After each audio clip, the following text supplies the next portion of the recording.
বাংলাদেশের দুর্যোগ ব্যবস্থাপনাকে বুঝতে হলে আপনাকে অনেক পিছনে যেতে হবে। অনেক সুন্দর সুন্দর কথা আমরা বলতে পারি, চমকানো কথা বলতে পারি, কিন্তু বুঝতে হবে। আমি জানি যে অনেকে হয়তো আমাকে বিরোধিতা করতে পারেন, করবেন, আমারও শিখার আছে। আমাদের প্রফেশনালিজম বলেন আর ডিসেন্ট্রালাইজেশন বলেন, ডাটা ম্যানেজমেন্ট বলেন, আমাদের দুর্যোগ ব্যবস্থাপনার শুরুটা কোথা থেকে? 70-এর যে বিশাল সাইক্লোনটা হলো 12ই নভেম্বর, এটা আমাদের কতগুলো জিনিস দিল। একটা জিনিস দিল, it started to build up the CPP, volunteerism. আপনারা এখানে আমরা যারা একটু বড়, আমরা জানি কি অবস্থা হয়েছিল 70-এ। ইয়াং জেনারেশন যারা আছে তারা হয়তো জানবেই নেই। রফিক ভাইদের এলাকায় বরিশাল, পটুয়াখালী বা সাদের, সন্দ্বীপ, একই পরিবারের 12 জন 13 জন মারা গেছে। আবার কোন পরিবারের পুরো পরিবারই শেষ হয়ে গেছে।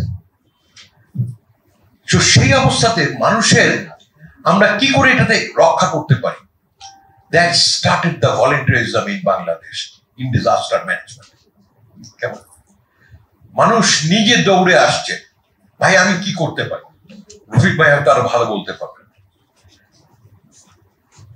আমরা আরো অনেক পরে এসে 2000-এ আমি যখন কম্প্রিহেন্সিভ ডিজাস্টার ম্যানেজমেন্ট প্রোগ্রাম নামে একটি প্রোগ্রামে কাজ করতাম, আমরা তখন আরবান ডিজাস্টারকে নিয়ে আমরা চিন্তা করি, ফায়ার, আর্থকুয়েককে নিয়ে আমরা আরবান ভলেন্টিয়ার তৈরি করার কথা ভাবি।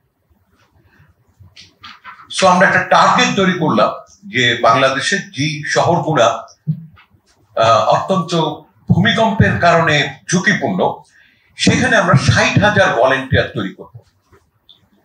But the end of the CDMP 1 and 2 we have go for 45,000. অন্যান্য এনজিওরা আবার কিছু করে। But the problem হচ্ছে, রফিক ভাই আমার চেয়ে ভালো বলতে পারবে, the same problem what we are facing in CPP now, the same problem we are facing in the urban volunteer. আমাদের ভিতর থেকে ভলেন্টিয়ারিজমটা চলে গেছে। আমি নিজে আমার ছোটবেলায় আমি আজিমপুরে থাকতাম, কলোনিতে না, কলোনির বাইরে। আমরা সপ্তাহে একদিন এলাকার আমাদের নর্দমা গুণা পরিষ্কার করতাম, বাগান গুণা পরিষ্কার করতাম।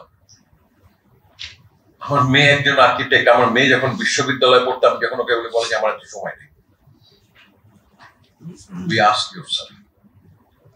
So volunteerism আজকে আমাদের ছাত্র ভাই বোনেরা ট্রাফিকে ভলেন্টিয়ারিজম হিসাবে কাজ করছে, বাট বাই পেমেন্ট।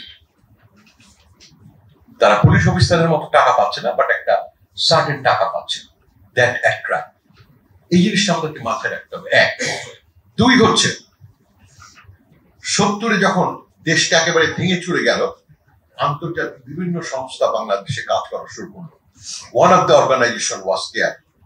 আমি যেটার সাথে কাজ করতাম আর কি, আমার শুরুটা দিকে। এই কেয়ারের একটা বড় কাজ ছিল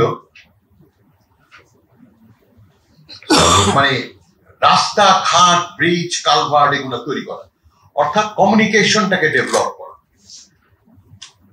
তাহলে পরে এখানে কি দরকার ছিল? We need the engineer. আমি আমার চাকরি জীবনের প্রথমে আমি দেখেছি কেয়ারে লোকজন ওই চেন নিয়ে যেত, রাস্তা মাপতে হবে, এটা করতে হবে। এরাই তখন এই আজকে আমরা ডিআরও এবং পিআইও দেখি, it was a development, it was a funded project by CARE. All are the hired by CARE, DRRO and PIO. 80s এসে it's become a revenue program, under the Directorate of Relief and Rehabilitation. এখন দেখেন, আমি তখন যে ministry of disaster management তখন ছিল না, disaster management and relief ছিল, এইটা ছিল। আমার প্রফেশনালিজমটা আমার কোথায় ছিল? আমার প্রফেশনালিজমটা ছিল যে তখন আমার রাস্তা তৈরি করতে হবে, গ্রামকে উপজেলার সাথে, তখন তার উপজেলা ছিল না, তখন ছিল হয়তো থানার সাথে যোগাযোগ করতে হবে, থানাকে শহরের সাথে যোগাযোগ করতে হবে। So that was the whole spectrum, whole understanding. এরাই আসলো দুর্যোগ ব্যবস্থা। তাহলে পরে এই মানুষটার দুর্যোগ ব্যবস্থাপনার প্রফেশনালিজম ভঙ্গিটা ওইখানেই থাকবে। আরেকটা মাইল ফ্লপ হচ্ছে 91 সাইক্লোন। 91 সাইক্লোনের পরে একটি পর্যালোচনা বা আমরা যেটাকে বলি ইভালুয়েশন হয় কক্সবাজারে। কর্নেল রিকি নামে একজন বিখ্যাত মানে দুর্যোগ ব্যবস্থাপনা বিশেষজ্ঞ এসেছিলেন। সেখানে নাইম ভাই, আমি, মঈন ভাই, আমরা আরো কয়েকজন মিলে আমরা আলোচনা করলাম যে সাইক্লোন বা ফ্লাড হলে শুধু রিলিফ দিয়ে দিলে পরে সমস্যার সমাধান হবে না। We need a technical team who can work with the other issues. সেটাকে মাথায় রেখে 97 সালে তৈরি হলো দুর্যোগ ব্যবস্থাপনা ব্যুরো। এই দুর্যোগ ব্যবস্থাপনার ব্যুরোর কাজটা ছিল looking on the whole preparedness, awareness, আমরা আজকে যে ডাটা কথা বলি এগুলো করি, এই কাজগুলো তারা করবে। 2012-তে সেই দুটাকে মার্চ করে দিয়ে হলো ডিপার্টমেন্ট অফ ডিজাস্টার ম্যানেজমেন্ট।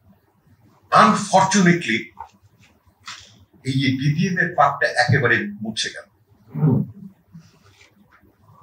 কাজেই আমাদেরকে আজকে ডিসেন্ট্রালাইজেশন বলেন বা প্রফেশনালিজম বলেন, আমাদেরকে যেটা নজর দেওয়া উচিত, দ্য মিনিস্ট্রি অফ ডিজাস্টার ম্যানেজমেন্টের allocation of business and SOP. আমাকে কেউ ভুল বুঝবেন না, আমি বেশ কিছুদিন ধরেই গত সরকারের আমলেও এই সরকারের আমলেও আমার কাজ হচ্ছে কথা বলা। আমি বলে যাচ্ছি, আপনি চিন্তা করেন ওয়াজ মাহফিল, পূজা, এইগুলোর জন্য দুর্যোগ ব্যবস্থাপনা মন্ত্রণালয় থেকে বরাদ্দ দেওয়া হয়। কেন? আমাদের তো ধর্ম মন্ত্রণালয় আছে। আমি দেওয়ার বিরোধিতা করছি না, এটা ধর্ম মন্ত্রণালয় থেকে যায়। ফেইড। আপনারা আজকে ডাটার অনেকগুলো কথা উঠে এসেছে। 5 বছর আগে আমরা নক করছি একটা ন্যাশনাল ডাটা বেস, যেখানে ডিফর্মেট ধরনের 27টা আছে আমার, যেটা এগ্রিকালচার সংক্রান্ত, সেটা must be put by the agriculture officer. সে আলাদা তার ডিপার্টমেন্টে আর কি করার দরকার নেই। ব্যর্থ হয়েছে। শুধু যে আমলাতান্ত্রিক জটিলতায় তা না, আমাদের রাজনৈতিক জটিলতাও আছে, আমাদের নিজস্ব জটিলতাও আছে। আমি মনে করি যে ভাই, এটা আমার কৃষি বিভাগ বা এটা আমার স্বাস্থ্য বিভাগ, আমি দিব না। সুমন ভাই বলেছে ডায়রিয়ার রিপোর্ট কেন দেয় না? ওই হেলথ মিনিস্ট্রি দেওয়ার আগে চিন্তা ভাবনা করে, আমি যদি এত ডায়রিয়া রিপোর্ট দিয়ে দিই, আমার চাকরিটা কোথায় কালকে যাবে। 1991 সাইক্লোনের পরে আমরা কি আর বিশাল কাজ করেছি ওই সমস্ত এলাকায়। আমরা একটা প্রেস কনফারেন্স করলাম ঢাকাতে বসে, আমি, মুসা ভাই, ডক্টর মুসা এবং কান্ট্রি ডিরেক্টর। আমরা সেখানে বললাম যে এটার কারণে জল বাহিত রোগের, ওয়াটারবোর্ন ডিজিজ বৃদ্ধি পাবে। ফরচুনেটলি অ্যান্ড আনফরচুনেটলি নেক্সট ডেতে সকল পত্রিকায় খবর বের হলো যে আমাদের কেয়ার ক্লেইম দ্য কলেরা। ব্যাস, সরকারের উপর মহল থেকে বিভিন্ন জায়গা থেকে আমাদের কাছে ফোন আসতো, তোমাদের কাছে কি প্রমাণ আছে? এনিওয়ে, যেহেতু প্রত্যেক সবকিছু ভিডিও করা ছিল, এই কারণে আমাদের দরকারটা হচ্ছে যে আমাদের এই এসওপিটাকে চিন্তা করা। নম্বর 2, ডিসেন্ট্রালাইজেশনের ক্ষেত্রে আমাদেরকে total spectrum of the disaster ম্যানেজমেন্টটাকে চিন্তা করতে হবে। The response is not only the disaster management. The whole spectrum কে আমরা যদি চিন্তা করি, সুমন ভাই এক জায়গায় কারেক্টলি বলেছে about the nexus, সেই নেক্সাসটা আমরা তৈরি করতে পারি। নাও লোকাল লেভেল যে এটা within that situation আমরা করতে পারি with the other, কিন্তু রেসপন্সের বেলায় এটা করা এখনো অত্যন্ত কষ্টকর। আপনারা যদি ইভেন একজন লস অ্যাঞ্জেলস ফায়ারের কথা বলেছেন, I was following that because I was there during the last fire. Cal Fire is the highest technically resourceful, even financially resourceful state organization of the America, but even they fail. মৃতের সংখ্যা কম বেশি কেন সেগুলো নিয়ে অনেক কথা বলা যায়, সেগুলো নিয়ে বলবো, even they fail. কাজে রেসপন্সিবল একটা ন্যাশনাল বা একটা সেন্ট্রাল থাকা উচিত যদি এটা বড় আকারে হয়ে যায়। কিন্তু হোল দ্য ডিজাস্টার ম্যানেজমেন্টের স্পেকট্রামটাকে যদি আমরা চিন্তা করি তাহলে পরে with the risk reduction through the prevention, এই ক্ষেত্রে should be within the local government should be involved, not the other people. They have to plan, they have to identify, and they have to think.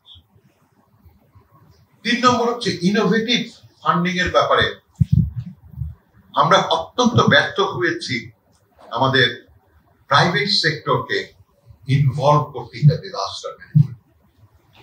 আমাদের দুর্যোগ ব্যবস্থাপনা তহবিল নামে একটি বিধিমালা তৈরি করা হয়েছে 2012 আইনের পরিপ্রেক্ষিতে। এখন এটা সবচেয়ে দুর্বলতার দিক কি জানেন?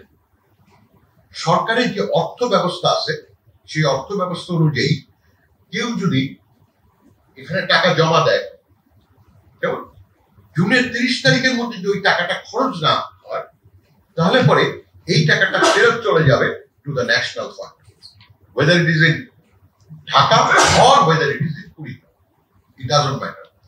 মানে যে কোনো সেক্টরে, দ্যাটস দ্য বাংলাদেশের আইনের মানে অর্থ মন্ত্রণালয়ের প্রসেস। এখন আমি একজন মানুষ, আমি কুড়িগ্রামের মানুষের জন্য আমি 10,000, 50,000 বা 10 লাখ টাকা দিই। ভাই তুমি 30 তারিখের মধ্যে করোনা দেখে তুমি এটা গভর্নমেন্ট থেকে ন্যাশনাল গভর্নমেন্টকে ফেরত দিবা, why I will be interested? এটা একটা বড় বাধা। আমার মনে হয় এই জায়গাটাতে আমাদের একটা কাজ করার দরকার আছে। The whole accountability and the transparency of that fund, এটাও কিন্তু আমাদের সেই ইসের মধ্যে আসে না। আমাদের বড় আরেকটা বিষয়ে কাজ করার দরকার উচিত আছে, যেটা হচ্ছে দুর্যোগ ব্যবস্থাপনা আইন যেটা আছে, আইনটা মানুষ জানে না এবং আইনটা নিয়ে মানুষ প্রয়োগ করারও চিন্তা করে না। যেমন 2012-তে আইন হওয়ার পর এ পর্যন্ত 2টো মামলা হয়েছে এবং 2টো মামলাতেই সরকার হেরে গেছে, and they have to pay the compensation. এটা আমাদের একটা বড় ব্যাপার। Data management, this is a very important issue. আমরা এখানে বিভিন্ন সংস্থার লোক আছে, আন্তর্জাতিক সংস্থার লোক আছে, UNRC অফিসের লোক আছে। Do we have our own data management?